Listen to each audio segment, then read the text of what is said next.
लोक व्यवहार, प्रभावशाली व्यक्तित्व की कला, डेल कार्नेगी। इस पुस्तक का अधिकतम लाभ लेने के 9 तरीके।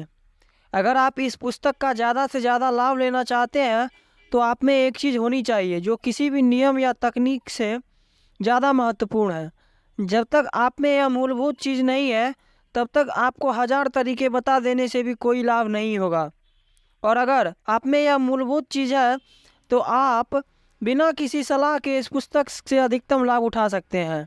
यह जादुई चीज़ क्या है? और कुछ नहीं, सिर्फ यह कि आप में सीखने की गहरी ललक हो, लोगों का दिल जीतने और उन्हें प्रभावित करने की प्रबल इच्छा हो। आप इस इच्छा को कैसे विकसित कर सकते हैं? लगातार अपने आप को यह याद दिलाकर कि ये सिद्धांत आपके लिए सचमुच महत्वपूर्ण है। कल्पना करें कि इस कला को सीख लेने से आपका जीवन अधिक समृद्ध, संपूर्ण और सुखद हो जाएगा।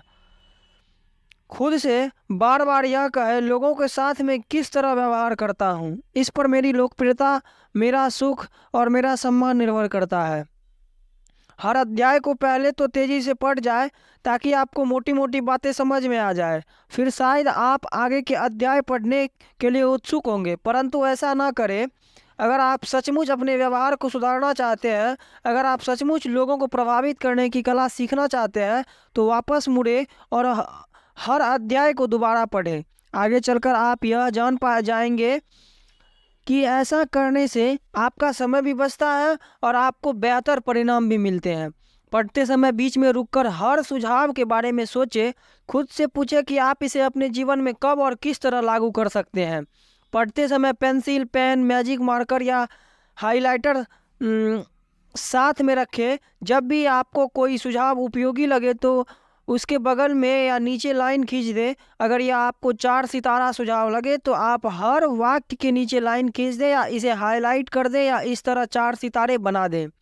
पुस्तक पर जब निशान लगा देने से पढ़ना ज़्यादा दिलचस्प हो जाता है और जब हम पुस्तक को दोबारा पढ़ते हैं तो हमें बहुत सुविधा होती है। मैं एक ऐसी महिला को जानता हूँ जो पिछले 15 सालों से एक बड़ी बीमा कंपनी में ऑफिस मैनेजर है। हर महीने वह उन बीमा कॉन्ट्रैक्ट को पढ़ती है जो उसकी कंपनी ने उस माह जारी किए हैं। महीने दर महीने और साल दर साल वह उन्हीं कॉन्ट्रैक्ट को पढ़ती है। क्योंकि अनुभव ने उसे सिखा दिया है कि इसी तरीके से वह नई इन कॉन्ट्रैक्ट्स के विवरण को याद रख सकती है। मैंने एक बार सार्वजनिक संवाद की कला पर एक पुस्तक लिखी जिसमें मुझे लगभग 2 साल लगे, परंतु मैंने पाया कि समय समय पर मुझे अपने लिखे हुए पिछले अध्यायों को बार बार पढ़ना होता था ताकि मैं याद रख सकूं कि मैंने अपनी ही पुस्तक में क्या लिखा था। यह बहुत ही आश्चर्यजनक है कि हम कितनी तेजी से भूलते हैं। अगर आप इस पुस्तक से लंबे समय तक फ़ायदा उठाना चाहते हैं तो यह ना सोचें कि केवल एक बार सरसरी तौर पर पढ़ने से आपका काम चल जाएगा। इसे पूरे ध्यान से पढ़ने के बाद आपको हर महीने इसे दोबारा पढ़ना चाहिए। आप इसे हर दिन अपनी मेज़ पर रखें और बीच बीच में समय निकाल कर इस पर नज़र डालें।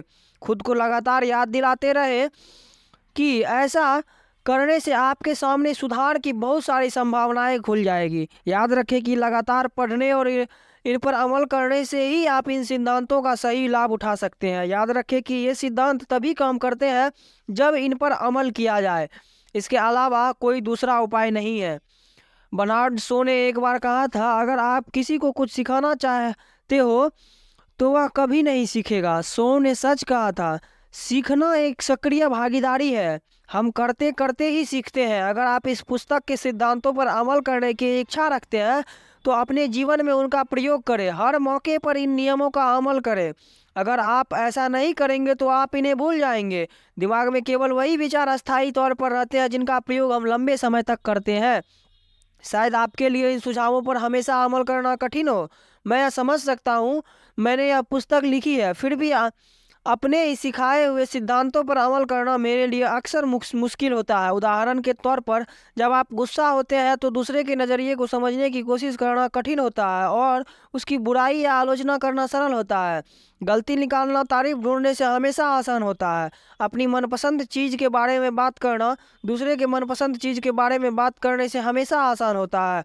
तो जब आप यह पुस्तक पढ़ें तो यह याद रखें कि आप केवल जानकारी हासिल करने की कोशिश नहीं कर रहे हैं, आप नई आदतें डालने की कोशिश कर रहे हैं, और हाँ, आप नई जीवन शैली के लिए प्रयास कर रहे हैं।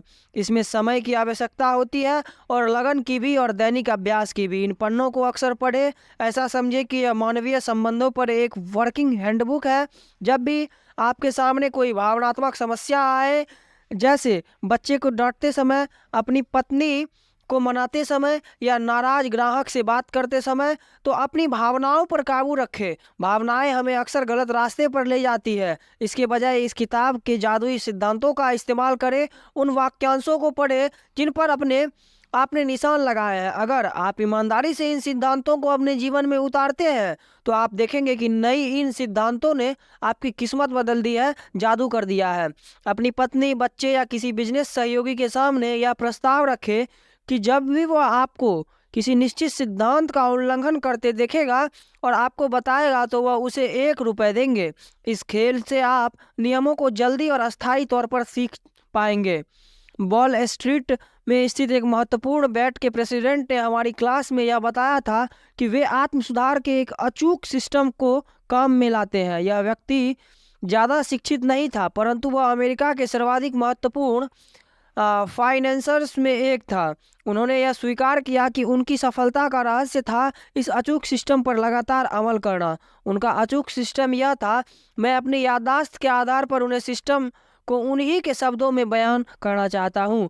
बरसों से मैं एक अपॉइंटमेंट बुक रखा हूँ जो मुझे बताती है कि किस दिन मेरे क्या क्या अपॉइंटमेंट है। मेरा परिवार शनिवार की रात को मेरे लिए कभी कोई योजना नहीं बनाता। मेरे परिवार के लोग जानते हैं कि हर शनिवार के शाम मैं आत्मविश्लेषण करता हूँ, आत्मचिंतन करता हूँ। डिनर के बाद मैं अकेला बैठकर अपनी अपॉइंटमेंट बुक निकालता हूँ और हफ्ते भर के इंटरव्यू, चर्चाओं और मीटिंगों को याद करता हूँ। मैं खुद से पूछता हूँ, मैंने इस सप्ताह क्या गलतियाँ की, मैंने क्या सही काम किए और मैं किस तरह अपने प्रदर्शन को और अधिक सुधार सकता हूँ। मैं इस अनुभव से क्या सबक सीख सकता हूँ। अक्सर होता यह था कि इस साप्ताहिक आत्मचिंतन ने से मुझे अपनी गलतियों पर बहुत दुख होता था। मुझे हैरत होती थी कि मैंने कितनी बड़ी गलतियाँ की है। समय के साथ साथ मेरी गलतियाँ कम होती गई और अब मैं कभी कभार आत्मचिंतन के बाद अपनी पीठ भी ठोक लेता हूँ। इस आत्मचिंतन और आत्मविश्लेषण के सिस्टम ने मुझे जितनी सफलता दिलाई है उतनी किसी और चीज़ ने नहीं दिलाई। इससे निर्णय लेने की मेरी योग्यता में काफ़ी सुधार हुआ है और इससे लोगों के साथ मेरे व्यवहार को सुधारने में बहुमूल्य योगदान दिया है। इस सिस्टम की मैं जितनी भी तारीफ करूँ कम है। तो आप भी इस पुस्तक में दिए हुए सिद्धांतों के बारे में इसी तरह के सिस्टम का पालन क्यों नहीं करते? अगर आप ऐसा करेंगे तो आपको 2 फायदे होंगे। पहला तो यह कि आप खुद को एक ऐसी शैक्षणिक प्रक्रिया में पाएंगे जो दिलचस्प भी है और अनमोल भी। दूसरा, लोगों से मिलने जुलने और उनके व्यवहार करने की आपकी कला बहुत तेजी से विकसित होगी। इस पुस्तक के अंत में आपको खाली पन्ने मिलेंगे जिनमें आपको इसके सिद्धांत पर अमल करने के बारे में, उनसे हासिल सफलताओं के बारे में लिखना है। स्पष्ट और विस्तार से लिखे, नाम, तारीख और परिणाम का उल्लेख करें। इस तरह का रिकॉर्ड रखने से आपको अधिक प्रयास करने की प्रेरणा मिलेगी। कुछ साल बाद जब आप किसी शाम को इस रिकॉर्ड को देखेंगे तो आपको कितनी रोमांचक अनुभूति होगी। इस पुस्तक के अधिकतम लाभ लेने के आपको मानवीय संबंधों के सिद्धांतों को सीखने की प्रबल और गहरी इच्छा विकसित करनी होगी। अगले अध्याय को पढ़ने से पहले हर अध्याय को दोबारा पढ़ना होगा। पढ़ते समय अक्सर थोड़ा ठहरकर खुद से यह पूछना होगा कि आप हर सुझाव को अपने जीवन में कैसे उतार सकते हैं। हर महत्वपूर्ण विचार को अंडरलाइन करना होगा। हर महीने इस पुस्तक को दोबारा पढ़ना होगा। हर अवसर पर इन सिद्धांतों पर अमल करना होगा। इस पुस्तक का प्रयोग आप वर्किंग हैंडबुक की तरह करें, जिनसे आपकी रोजमर्रा की समस्याओं को सुलझाने का व्यावहारिक तरीका सिखाया गया है।